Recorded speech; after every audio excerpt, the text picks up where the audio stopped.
আধ্যাত্মিক নগরী সিলেট। যুগে যুগে এই অঞ্চল দেশের খ্যাতি এবং সুনামের অংশীদার হয়েছে। কিন্তু আপনি কি জানেন, শাহজালাল এবং শাহপরানের স্মৃতি বিজড়িত সিলেট একসময় ভারতের অন্তর্ভুক্ত ছিল? হ্যাঁ, ঠিকই শুনেছেন। ব্রিটিশ আমলে বর্তমান সিলেট ছিল ভারতের আসামের একটি অংশ। পরবর্তীতে ভারত ও পাকিস্তান আলাদা দেশ গঠনের সময় আসাম ও সিলেট আলাদা হয়ে যায়। আমরা সবাই জানি দেশভাগ হয়েছিল হিন্দু মুসলিম সংখ্যাগরিষ্ঠতার উপর ভিত্তি করে, কিন্তু সিলেটের ক্ষেত্রে এই তত্ত্ব প্রযোজ্য হয়নি। কি ছিল সেই ইতিহাস, আর কিভাবেই বা সিলেট বাংলাদেশের অংশ হলো, সেই ইতিহাসে চোখ বুলিয়ে নেওয়া যাক। ঐতিহাসিকভাবে পূর্ববঙ্গের সাথে যোগ থাকলেও 1874 সালে সংখ্যাগরিষ্ঠ অহমিয়া ভাষীদের নিয়ে গঠিত আসাম প্রদেশে অন্তর্ভুক্ত করা হয় সিলেটকে।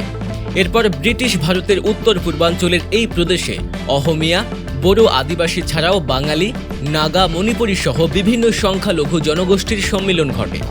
1905 সালে বঙ্গভঙ্গের কারণে পূর্ববঙ্গের সাথে আসাম মিলে ঢাকাকে রাজধানী করে নতুন প্রদেশ গঠিত হয়।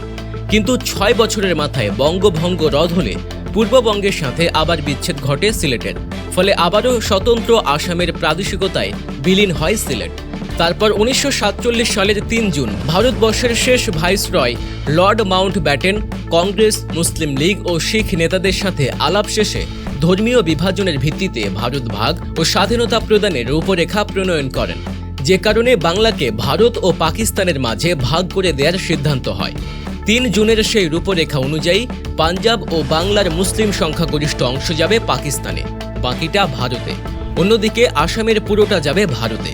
কেবলমাত্র আসামের একটি জেলা তথা সিলেটের ব্যাপারে সিদ্ধান্ত নেবে তার জনগণ। এরপর আসামের গভর্নর জেনারেলের তত্ত্বাবধানে 1947 সালের 3 জুলাই সিলেটে গণভোট আয়োজনের চূড়ান্ত ঘোষণা দেন লর্ড মাউন্টব্যাটেন।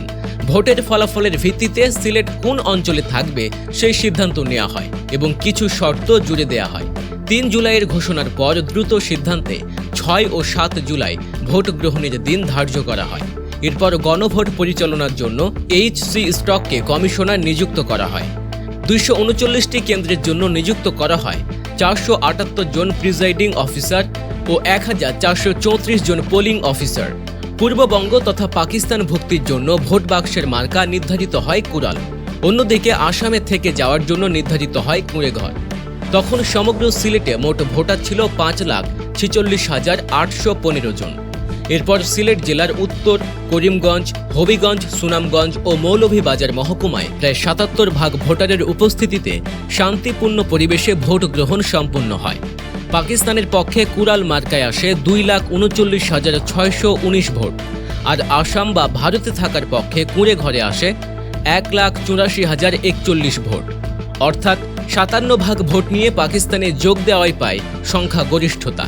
এভাবেই সিলেট পূর্ববঙ্গের সাথে যুক্ত হয় এবং শাহজালালের পুণ্যভূমি, 2টি পাতা একটি কুঁড়ির অপরূপা সিলেটের গৌরবে গৌরবান্বিত হয় বাংলার মানুষ।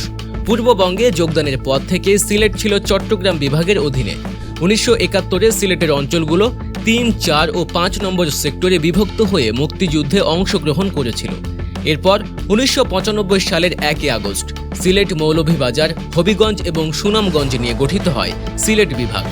বাংলাদেশের লন্ডন খ্যাত সিলেট এভাবেই আজ বাংলাদেশের। বর্তমানে অর্থনৈতিক ও ভৌগোলিক দিক থেকে বাংলাদেশের অন্যতম গুরুত্বপূর্ণ জেলা সিলেট। সিলেটকে বাদ দিয়ে বাংলাদেশের ইতিহাস লেখা সম্ভব না।